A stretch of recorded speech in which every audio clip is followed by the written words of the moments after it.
महिलाओं का केवल आर्थिक, डिजिटल, तकनीकी या सामाजिक सशक्तिकरण नहीं, ये सशक्तिकरण तब मायने रखता है जब उनका राजनीतिक सशक्तिकरण भी हो। और ये बहुत ज्यादा जरूरी है क्योंकि हमारे देश की मातृशक्ति को भारत की नीति निर्माण में उनकी भूमिका और उनका योगदान देने का एक मौका अवश्य मिलना चाहिए।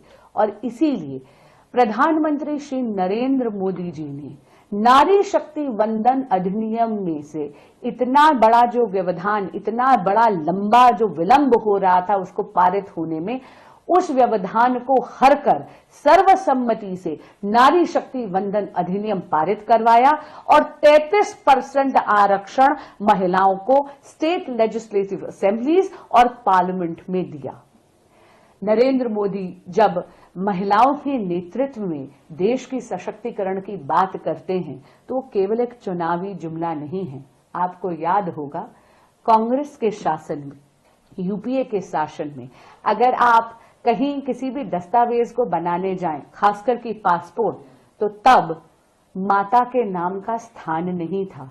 अरे लेकिन ये तो भारत है, ये वो देश है जहां पर अर्जुन को कौन्तेय के नाम से जाना जाता है, जहां पे स्वयं योगेश्वर कृष्ण को देवकी नंदन के नाम से जाना जाता है। इसीलिए नरेंद्र मोदी जी ने ये सुनिश्चित करा कि पासपोर्ट हो या पैन कार्ड हो, दोनों में माता का नाम जरूर इंक्लूड हो, जरूर डाला जाए। और जब हम प्रकृति की संरक्षण की बात करते हैं तो तब भी मातृशक्ति के बिना नहीं करते।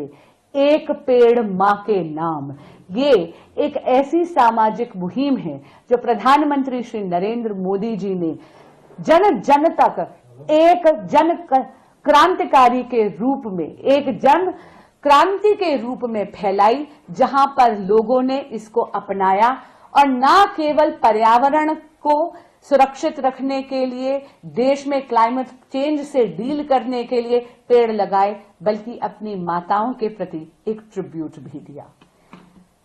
प्रधानमंत्री श्री नरेंद्र मोदी जी ने एक संकल्प लिया है 2047 का, विकसित भारत का। ये संकल्प सिद्धि तक देश की मातृशक्ति के योगदान के बिना अधूरा है।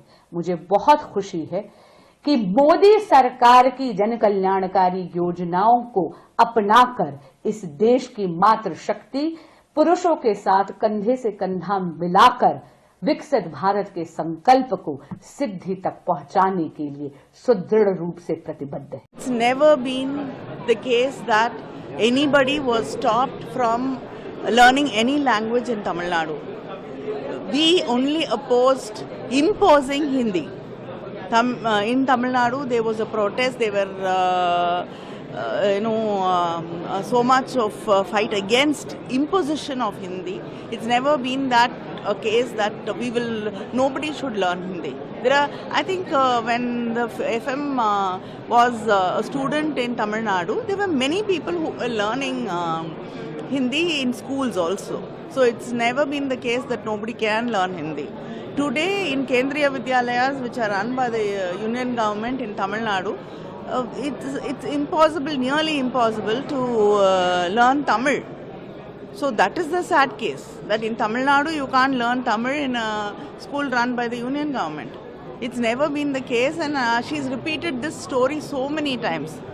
If she wanted, she could have learned.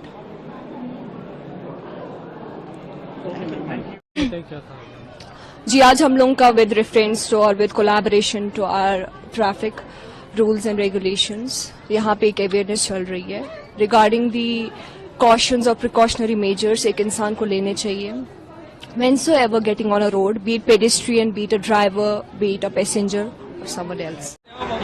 Maharashtra की बहनों का लाडला भाई, जिनका नाम कुछ ही क्षणों में यहाँ पे आने वाला है। आगे हम सारी बहनें बहुत खुश हैं, आनंदी हैं और बहुत एक्साइटेड भी है। कुछ क्षणों की देरी है और थोड़ी देर में ही हमारे भाई का नाम जो है वहाँ पे जो है वो आने वाला है। Thank you so much. वो सब लोग संभल जाना चाहते हैं लेकिन उनको रोका जाए। नहीं जाने देंगे, सच का सामना नहीं कर सकते हैं। मैम, प्रोटेस्ट किया जा रहा है, जारी रहेगा। ये लोगों को, दुनिया की, देश की आवाज़ है, बुलंद रखना हमारा फर्ज बनता है। तो हम पुकार रहे हैं। आप बोलिए, हम हाउस चला रहे हैं, तो फिर आप बताइए, आप भी जवाब दीजिए। मैम, यूपी प्रशासन का कहना ये है कि अभी वहाँ पे माहौल खराब हो सकता है, इसलिए डेलीगेशन ना आए, उन्हें मना करने की कोशिश कर रहे हैं। यार, ये सिर्फ जब हम जाते हैं माहौल ये हो सकता है, वो हो सकता है। जब समस्या वहाँ हो रहा है, उसका जिम्मेदारी कौन पे, ये तो बता दीजिए ना। ये हम जाने से कुछ हो जाएगा, ये तो अफवाहें, ये तो डराने की बात है लोगों को कि इसीलिए हमें रोक रहे हैं। समस्या पैदा हुई वहाँ, कैसे, क्यों, क्या इसका जवाब हम सवाल नहीं कर सकते? जाके खुद नहीं देख सकते? दुनिया में 100 अफवाहें उड़ते रहते हैं। वास्तवता क्या है हम जानने जा रहे हैं, हमारा हक बनता है। मेंबर पार्लियामेंट हम रहते हैं कि जाके देश के 10 कोनों पे हमें जाना पड़ता है। तो फिर ये क्या बात कर रहे हैं? मैम, कल वाइस प्रेसिडेंट ने भी एक स्टेटमेंट दिया कि किसानों की क्यों नहीं उनकी सुनी जा रही, क्यों शिवराज सिंह चौहान को भी बोला उन्होंने कि आखिर क्या ऐसा वजह है कि जो किसानों की बात नहीं मानी जा रही, क्या डायलॉग क्यों नहीं हो रहा है? तो ये तो सवाल हम भी कर रहे हैं कि क्यों नहीं हो रहा है। करे तो ये मुसीबत आता ही नहीं, मगर कोई सुनने लायक नहीं और काम करने लायक नहीं। मैम, आखिर गोल्डन टेम्पल में प्रीमाइसेस में फायरिंग हुई है, सुखबीर सिंह बादल भी वहाँ पे। भाई तौबा कि गोल्डन टेम्पल, जहाँ मैंने भी रिसेंटली जाके माथा टेक के आई है, जिसको हम अहिंसा के नाते देखते हैं और वहाँ सेवा का रूप में लोग रहते हैं, कि वैसे पुण्य क्षेत्र में ऐसा हादसा होना बहुत अफसोस की बात है। सुखबीर सिंह बादल भी मौजूद थे वहाँ पे। I know, but thank God Sukhbir ji ठीक है, गॉड्स विलिंग, वाहेगुरु, कि वो ठीक रहे और उस हादसा से वो निकल के ठीक आ गए। मगर ये हुआ क्यों और क्या, ये शायद जल्द से जल्द हमें पता चल जाए। देखिए, ये बिल का तो कोई मायने ही नहीं है। आज पार्लियामेंट में जो वक्फ बिल के ऊपर अमेंडमेंट लिया जा रहा है, आज माननीय मुख्यमंत्री ममता बनर्जी यहाँ पर प्रस्ताव लिया जा रहा है, उसका विरोधिता करके क्यों? किसका विरोधिता?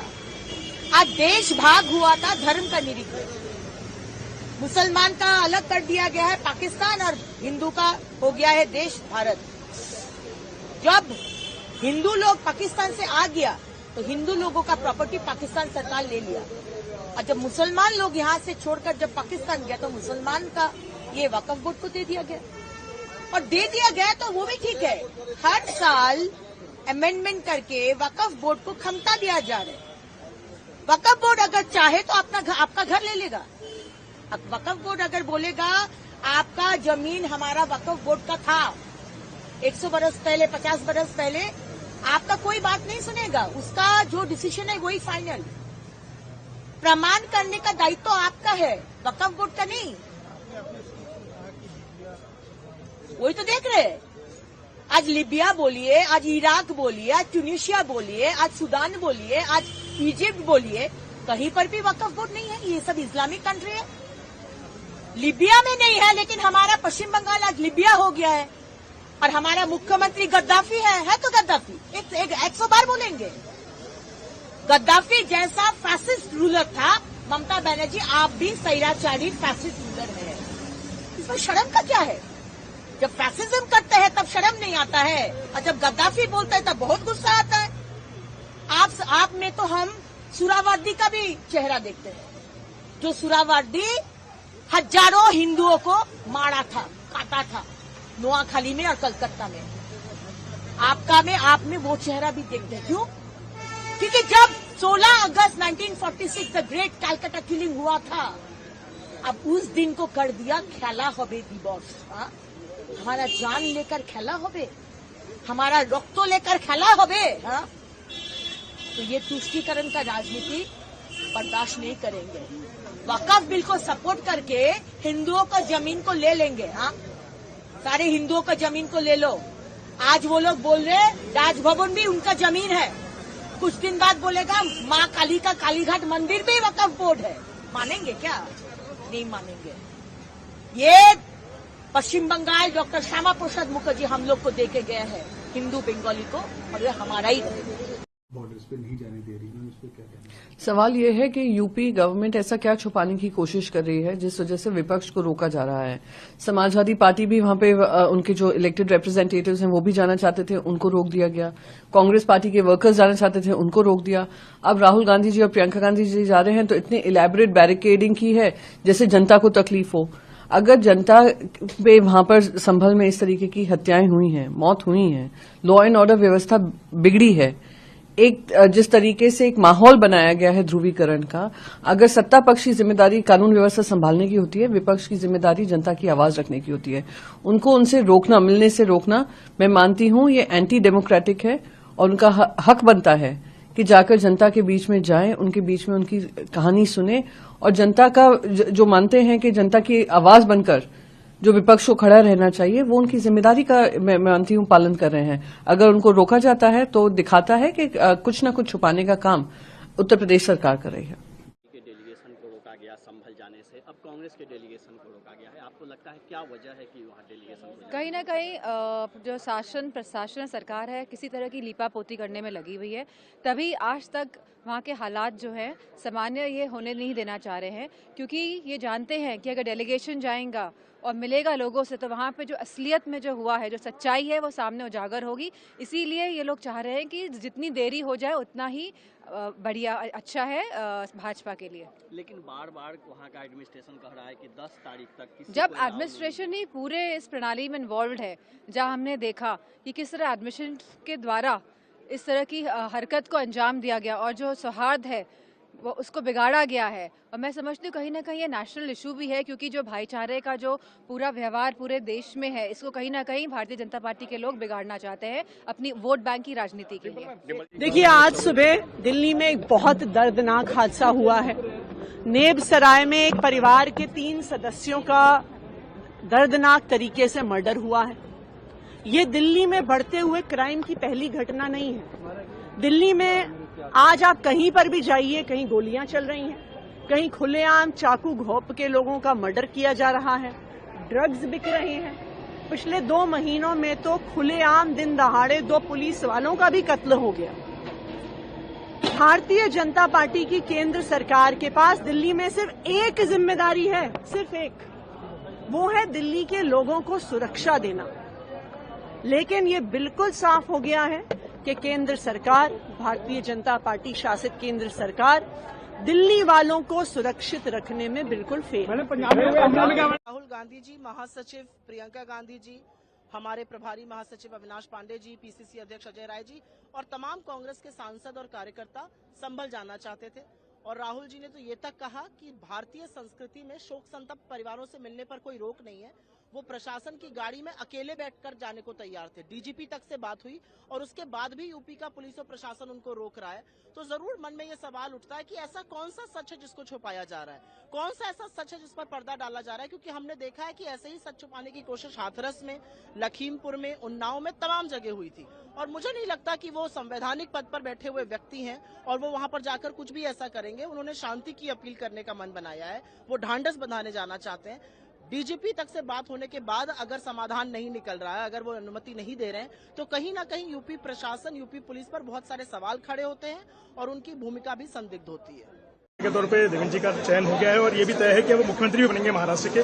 3री बार मुख्यमंत्री बनने जा रहे हैं। मोदी जी 3री बार प्रधानमंत्री और देवेंद्र जी 3री बार मुख्यमंत्री। देखिए, भारतीय जनता पार्टी के विधिमंडल के नेता के तौर पर आज उनका चुनाव हो चुका है और मुख्यमंत्री भी बनने जा रहे हैं। उनकी भी हैट्रिक हो चुकी है, तो हमने बहुत सारी उनको शुभकामनाएं दी और हम लोग भी देखेंगे कि ये जो महाराष्ट्र की जनता ने विश्वास जताया उस पर हम लोग देवेंद्र जी के माध्यम से कैसे खरे उतरे। मैं एक्चुअली बहुत लकी हूँ कि मनोज सर इस फिल्म का पार्ट है। मुझे कभी ऐसा लगा ही नहीं कि वो बहुत एक्सपीरियंस्ड है और उन्होंने मुझे एक बहुत सेफ स्पेस दिया, plus Kannu sir obviously. So मुझे सिर्फ सीखना था। I have nothing to lose in this film. मैं 0 से मैंने स्टार्ट किया और मैंने सिर्फ गेन ही किया है, सीखा है इसमें। सो एवरीथिंग सर, सभी सीखा, सब इधर ही सीखा है। सो उनके द्वारा बताया गया कि जितने भी माननीय जनप्रतिनिधि हैं या फिर जो गैर राजनीतिक संगठन हैं, एनजीओज हैं या फिर जो गैर सरकारी संगठन हैं, वो सब लोग यहाँ संभल आना चाहते हैं संभल में वर्तमान में शांति व्यवस्था कायम है। जिस दिन इंसिडेंट हुआ उसके बाद से यहाँ पीस जो है वो पूरे तरीके से वापसी में करने के पूर्ण प्रयास है वो प्रशासन और पुलिस द्वारा किए गए हैं और उस शांति व्यवस्था को बनाए रखने के लिए उसमें किसी प्रकार की कोई खलल ना हो उसके आलोक में ये आदेश है वो डीएम महोदय द्वारा पारित किया गया था। मैं उम्मीद करता हूं कि सभी माननीय जनप्रतिनिधि हैं वो इसमें हमारा सहयोग करेंगे और जनपद संभल में शांति व्यवस्था कायम करेंगे।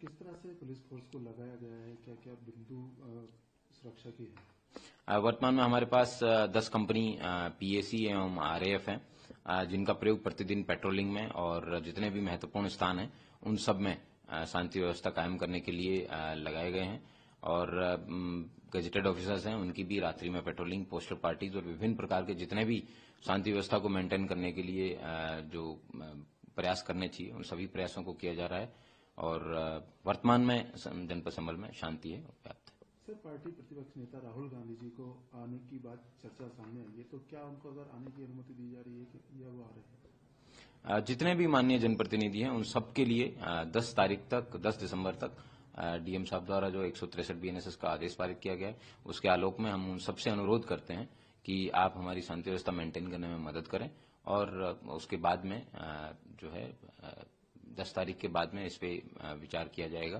कि प्रॉपर असेसमेंट के बाद में कि यहाँ जनपद संभल में शांति व्यवस्था कायम हो गई या नहीं होगी उसके बाद में निर्णय लिया जाएगा।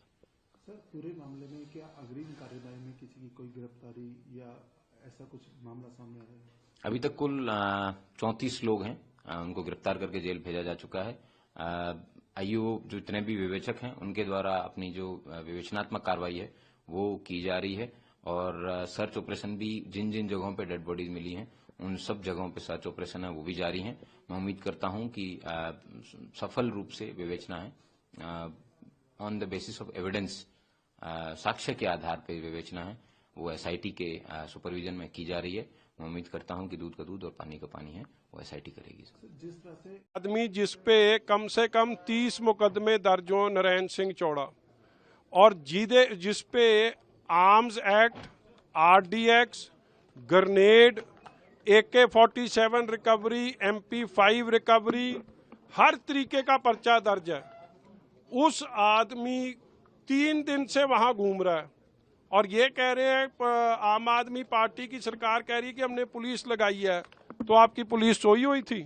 आज मैंने वीडियो शेयर करी है कि कैसे उसने कल भी रेकी करी है, आज भी रेकी करी है और एक बारी नहीं अनेकों बारी सुखबीर जी के पास पहुंचा और जेड़ा इंसान जहां करोड़ों लोग मोस्ट विजिटेड साइट है श्री हरमंदिर साहब गोल्डन टेम्पल, अगर गोल्डन टेम्पल में कोई सेफ नहीं है तो आप इससे अंदाजा ला लो कि पंजाब के लॉ एंड ऑर्डर के क्या हालात हैं। ये वो पंजाब है जिसमें लॉरेंस बिश्नोई का इंटरव्यू जेल से हो रहा है, सलमान खान को मारने की बात कर रहा है और पंजाब की सरकार कह रही है पंजाब में नहीं हुआ।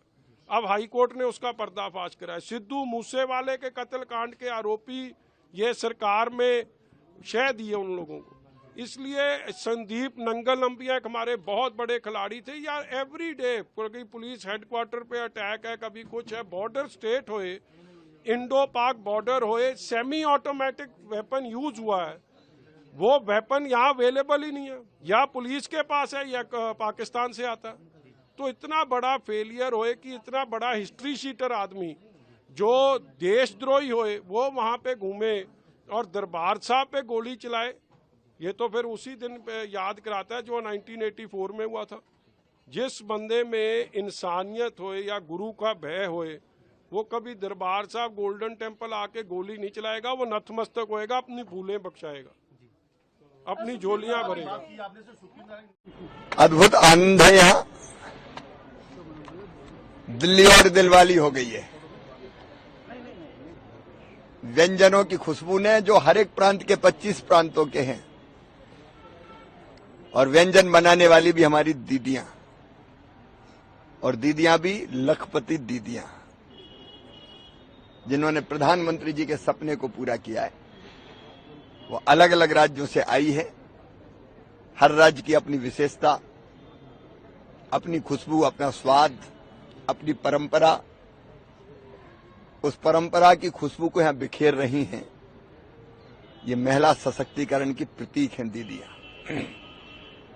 और ये दीदियां संदेश भी दे रही हैं कि बहन और बेटियों को गरीब नहीं रहना, आर्थिक सशक्तिकरण होना है, आगे बढ़ना है। सरस मेले में अलग अलग राज्यों में बनाई गई चीजों का भी प्रदर्शन किया गया है। ये सिद्ध करती है कि नारी वास्तव में नारायणी है और कितनी चीजें बना सकती है।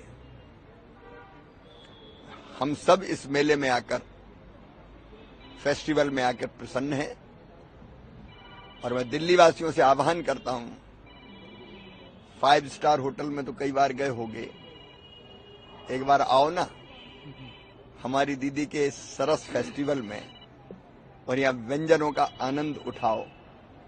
अद्भुत लगेगा आपको। दीदियों की क्षमता अब पूरे देश में दिखाई दे रही है, और अब ग्रामीण विकास मंत्रालय के संकल्प है, लखपति तो बनेंगी ही दीदियां, लेकिन आगे का सफर करोड़पति भी होगा, और आगे बढ़ेंगे, पीछे नहीं रहेंगे।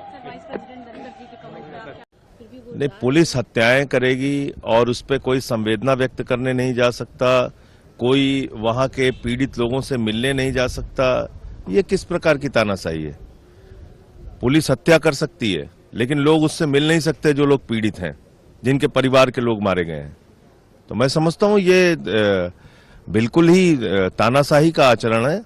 कभी कोई घटना होती है यही इसी तरीके का, जब कांड कभी भी उत्तर प्रदेश में होता है, चाहे वो बिकरू कांड हो, चाहे वो जो जितने भी कांड हैं, आप उठा के देख लीजिए, किसी से नहीं मिलने देंगे। पुलिस वाला मार दिया जाए, उसके परिवार से भी नहीं मिलने देंगे। सर, आज पंजाब में बहुत ही एक घटना हुई है जहां फायरिंग हुई है, और ये भी सुखबीर सिंह बादल ये भी कहा जा रहा है कि हत्या की साजिश। अभी तो हालांकि इन्वेस्टिगेशन चल रहा है, आप कैसे देखते हैं, क्या करेंगे इस पर? देखिए, ऐसा है कि निश्चित रूप से हमारी जो सरकार है पंजाब की और वहां का पुलिस प्रशासन है, वो इस पूरे मामले को देख रहा है और त्वरित इसमें कार्रवाई होगी। सौगात केंद्र सरकार ने दिया है, जब एक लंबे समय के बाद, लगभग 10 वर्षों के बाद, होम गार्ड्स में नई नियुक्ति, परमानेंट नियुक्ति हुई है, और वो 1226 लोगों की आज नियुक्ति हुई है। उन 1226 लोगों में लगभग 250 सिविल डिफेंस के लोग भी हैं। तो जिन सिविल डिफेंस के लोगों को लोकल गवर्नमेंट ने बेसहारा छोड़ दिया था, हमारे एलजी महोदय ने उनको वादा किया था केंद्र सरकार ने कि हम आपके लिए कुछ करेंगे, उनको भी हमने इसमें इस सिलेक्शन में उनको वेटेज दिया और वो पास करके आए। और मैं अभी हमारे रामवीर सिंह बिधूड़ी जी, इनकी उपस्थिति में योगेंद्र चांदोलिया जी हमारे सांसद जी, मैं आप सबको बता रहा हूं कि हम लोग 15,000 होम गार्ड्स की परमानेंट नियुक्ति करने जा रहे हैं। हमारे home guard DG SBK Singh ji को भी हम धन्यवाद देते हैं, और पूरी प्रक्रिया के दौरान ऐसे ऐसे बच्चे सिलेक्ट होके आए हैं जिनको देख करके हमें उनके गुणवत्ता पे, उनकी स्किल पे बहुत भरोसा होता है। और ये एक और खुशी नरेंद्र मोदी जी ने दिल्ली को दिया है, और उसके लिए हम सभी थैंक्स करते हैं मोदी जी का, LG महोदय का, और आगे भी हम ये कार्य जारी रखेंगे। मुद्दा होता है, तो मुंबई पुलिस की तरफ से क्या कुछ तैयारी है? मुंबई पुलिस की तरफ से हमने बहुत ही व्यापक डिप्लॉयमेंट प्लान इसके अंदर तैयार किया है। उसके अंदर हमारे 5 एडिशनल कमिश्नर रैंक के अधिकारी, 15 DCPs, तकरीबन 700 ऑफिसर्स, उसके साथ साथ 3,000 के आसपास हमारे पुलिसमैन इसके साथ हमने डिप्लॉयमेंट किए हैं। उसके साथ साथ हमारी 5 SRPF कंपनीज, उसके साथ साथ 15 लॉ एंड ऑर्डर रिजर्व, उसके साथ साथ जो हमारी और कंपोनेंट है, BDDS टीम है, QRT है, उनका पूरा डिप्लॉयमेंट किया गया है। जहां पब्लिक का एंट्री है वहां से, और सभी जो एंट्री गेट हैं, DFMD, HHMD, ये सब यंत्रणा भी इसमें लगाया गया है। उसके साथ साथ पार्किंग का व्यापक नियोजन इसके साथ साथ किया गया है, ट्रैफिक डाइवर्जन किया गया है, और जो सुरक्षा के हिसाब से जो तैयारी मुंबई शहर में करनी चाहिए, वो सब जो एंट्री पॉइंट है, उसके साथ साथ जो महत्व के जो हाई फुटफॉल के पॉइंट है, वहाँ भी डिप्लॉयमेंट किया गया है। हमारे 8,000 से ज़्यादा CCTV कैमराज है, वो भी प्रत्येक उस पर निगरानी रखेंगे। और हमारे सभी ऑफिसर्स रोड पे हैं और हम सुरक्षा का व्यापक इंतजाम पुलिस तरफ से किया गया है। देखा गया है कि जब बहुत ज़्यादा भीड़ हो तो महिलाओं की सुरक्षा को लेकर के बड़ा सवाल होता है, तो खास तौर पे इस भीड़ में महिलाओं को सुरक्षित रखने का क्या कदम है? हमारी जो निर्भया की पेट्रोलिंग मोबाइल हैं उनका नियोजन है। उसके साथ साथ इस बंदोबस्त में महिला अधिकारी और अमलदार भी बड़े संख्या में हमने लगाया है। उसके साथ साथ जो भी क्राउडेड प्लेसेस रहेंगे वहाँ हमारा डिप्लॉयमेंट रहेगा। जैसे मैंने बताया, हमारे CCTVs जो है उसकी तरफ से भी सब सर्विलेंस सब जगह रखा जाएगा और हमने एक व्यापक तैयारी पूरी सिक्योरिटी का किया है। और जहाँ भी किसी को मदद लगता है या पुलिस की मदद चाहिए, हमारे कंट्रोल रूम को 100 नंबर को कॉल किया, 112 को कॉल किया तो इमीडिएटली हम लोग रिस्पॉन्स करेंगे। हमारी पूरी शहर में पेट्रोलिंग मोबाइल 400 से ज़्यादा पेट्रोलिंग मोबाइल, तकरीबन 350 से ज़्यादा बीट मार्शल हमारे शहर में immediately will response on any assistance. नागरिकों से क्या आप निवेदन करेंगे, क्योंकि कई लोग जो है जानबूझ के भीड़ बढ़ाने के लिए बाहर निकल जाते हैं, तो घर से ज़्यादा शपथ विधि देखे, खुद सुरक्षित रहें, भगदड़ न मचाएं, क्या आप निवेदन करेंगे? नहीं, हम लोगों ने सुरक्षा का वातुक का जो एक ओवरऑल नियोजन किया है, उस नियोजन को व्यापक पब्लिसिटी हम लोगों ने दिया है। साइनेजेस, डायरेक्शंस सब जगह लगाया गया है। नागरिकों से यही है कि उनको कृपया जो इंस्ट्रक्शंस उनको फॉलो करें। तभी भी उसके साथ साथ जहां भी पुलिस की मदद लगता है हमारे कंट्रोल रूम को फोन करें, वी विल रिस्पॉन्स इमीडिएटली।